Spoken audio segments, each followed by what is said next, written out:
Tollywood mass మహారాజా రవితేజ కొత్త వాళ్లను encourage చేయడంలో ఎప్పుడూ ముందుంటున్నారు. అయితే సక్సెస్, ఫెయిల్యూర్స్తో సంబంధం లేకుండా కొత్తవాళ్లను అవకాశం కల్పిస్తూ సినిమాలు చేస్తున్నాడు. ఇప్పటికే కొత్తవాళ్లను ఎంకరేజ్ చేసిన ఆయన తాజాగా మరో కొత్త డైరెక్టర్తో సినిమా చేసేందుకు ఒప్పుకున్నట్టు తెలుస్తోంది. అయితే రవితేజ వరుస పరాజయాలు చవిచూసిన నేపథ్యంలో త్వరలో బ్లాక్ బస్టర్ హిట్ను ప్రేక్షకులకు అందించాల్సి ఉంది. ఈ ఏడాది జూలైలో ఈ సినిమా విడుదల కానుండగా దీనిపై భారీ అంచనాలున్నాయి.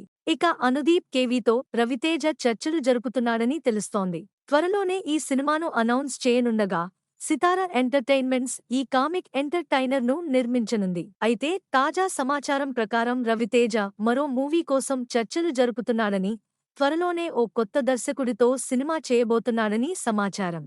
సామజవరగమన రచయిత భాను భోగవరపు ఓ స్క్రిప్ట్తో రవితేజను ఆకట్టుకున్నాడు. ఫైనల్ స్క్రిప్ట్ రెడీ అవుతోందని, త్వరలోనే రవితేజ ఈ సినిమాపై నిర్ణయం తీసుకోనున్నారని సమాచారం.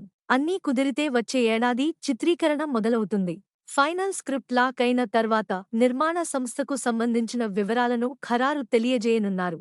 త్వరలోనే అధికారిక ప్రకటన రానుంది. కాగా రవితేజ కొత్త డైరెక్టర్లతో పనిచేస్తూ విభిన్న సినిమాలు తీస్తున్నప్పటికీ కొన్ని సినిమాలు ప్రేక్షకులను ఎంటర్టైన్ చేయడంలో విఫలమవుతున్నాయి.